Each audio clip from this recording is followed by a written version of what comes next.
দর্শক, international diabetes ফেডারেশনের 2025 সালের একটি তথ্য অনুযায়ী সারা পৃথিবীব্যাপী 20 থেকে 79 বছর বয়সীদের মধ্যে ডায়াবেটিসের প্রাদুর্ভাব রয়েছে শতকরা 11.1%। অর্থাৎ সারা পৃথিবীতে প্রতি 9 জনের মধ্যে একজন ডায়াবেটিস রোগে আক্রান্ত। আসসালামু আলাইকুম দর্শক, আমি doctor Mohammad Afzal Hossain, clinical physiotherapist, ASPC manipulation therapy. দর্শক, আজকে আমরা কথা বলবো হাত ও পায়ে জ্বালাপোড়া নিয়ে। আমাদের মধ্যে অনেকেই আছেন যারা কিনা প্রতিনিয়ত হাত ও পায়ে ঝিনঝিন ভাবার অবশ এবং জ্বালাপোড়া অনুভব করে থাকেন। হাত ও পায়ে জ্বালাপোড়া ঝিনঝিন ভাবার অবশের বেশ কিছু উল্লেখযোগ্য কারণ রয়েছে। প্রথম কারণটি হচ্ছে নার্ভ ড্যামেজ হওয়া। আমাদের হাত ও পায়ের নার্ভ অনেক কারণেই ড্যামেজ হয়। আঘাতজনিত কারণে, যাদের ঘাড় এবং কোমরের ডিস্ক থেকে জেল বের হয়ে নার্ভে বা রগে চাপ দিচ্ছে সে কারণে হতে পারে। হাত এবং পা যদি ভেঙে যায় কারো, সেক্ষেত্রে নার্ভে গিয়ে চাপ লেগে নার্ভ ড্যামেজ হতে পারে। পেরিফেরাল নিউরোপ্যাথির কারণে হতে পারে।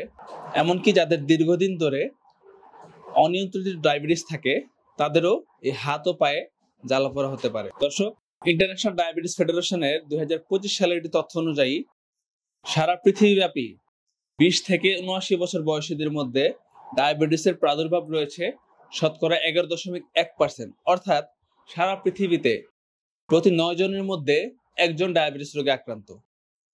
আমাদের দেশও এই সংখ্যায় পিছিয়ে নয়। দর্শক, আমাদের দেশে প্রায় 1,31,00,000 মানুষ ডায়াবেটিসে আক্রান্ত। এই বিপুল সংখ্যক ডায়াবেটিস আক্রান্ত জনগোষ্ঠী তারা জীবনে একটা পর্যায়ে গিয়ে অনুভব করেন তাদের হাত পায়ে ঝিনঝিন ভাবার অবস্থা কাজ করতেছে অথবা অনুভূতিগুলো কমে যাচ্ছে। এর একটা মূল কারণ হচ্ছে অনিয়ন্ত্রিত ডায়াবেটিস। ন্যাশনাল লাইব্রেরি অফ মেডিসিনের 2010 সালের তথ্য মতে আমাদের মধ্যে যারা ডায়াবেটিস আক্রান্ত রোগী তারা যদি দীর্ঘদিন ধরে ডায়াবেটিস নিয়ন্ত্রণে না রাখেন তাহলে আমাদের পেরিফেরাল নার্ভ অর্থাৎ হাত এবং পায়ের নার্ভগুলো ড্যামেজ হতে থাকে। কারণ রক্তে অতিরিক্ত শর্করাজনিত কারণে নার্ভের কোষের মধ্যে যে সুগার থাকে সেটা যেতে পারে না। এর ফলে নার্ভ অপুষ্টি এবং অক্সিজেনের ঘাটতিতে দিনে দিনে ড্যামেজ হতে থাকে।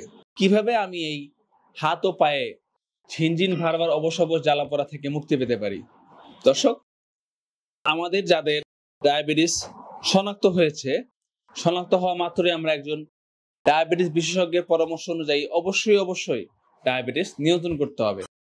দ্বিতীয় কাজটি হচ্ছে আমাকে অবশ্যই যে সকল খাবার খেলে ডায়াবেটিস রক্তে বাড়বে না এবং যতটুকু পরিমাণে খেতে হবে সেইটা একজন অভিজ্ঞ পুষ্টিবিদের পরামর্শ অনুযায়ী মানতে হবে নিয়মগুলো। তৃতীয় যে জরুরি কাজ সেটা হচ্ছে আমাদেরকে প্রতিনিয়ত অবশ্যই কিছু না কিছু এক্সারসাইজ করতে হবে, যার ফলে আমার হাত এবং পায়ের দিকে রক্ত চলাচল বাড়বে এবং রক্তে যে অতিরিক্ত গ্লুকোজ রয়েছে সেটি কমে যাবে। এক্সারসাইজ করলে আমাদের শরীরের ইনসুলিন নিঃসরণ হয় এবং এর ফলে দেখা যায় যে অতিরিক্ত গ্লুকোজ রক্ত থেকে কোষের মধ্যে প্রবেশ করতে পারে।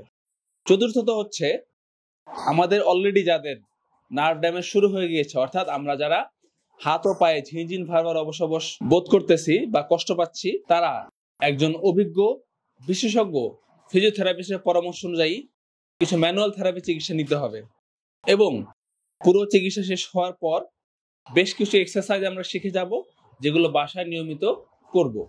এর ফলে দেখা যাবে যে আমাদের যে পেরিফেরাল নার্ভ বা হাত ও পায়ের রগগুলো আগের মতো অক্সিজেন এবং পুষ্টি ফিরে পাবে এবং আমাদের হাত ও পায়ের জ্বালাপোড়া কম থাকবে। আজ এ পর্যন্তই। দর্শক, আপনারা এই ফিজিওথেরাপি সেবাটি আমাদের এএসপিসি ম্যানিপুলেশন থেরাপিতে আউটডোরে এবং প্রাইভেট ভাবে নিতে পারেন। একেবারে স্বল্প খরচেই এই সেবাটি নিতে আপনি যোগাযোগ করতে পারেন এএসপিসির সাথে। ধন্যবাদ সবাইকে, ভালো থাকবেন। আসসালামু আলাইকুম।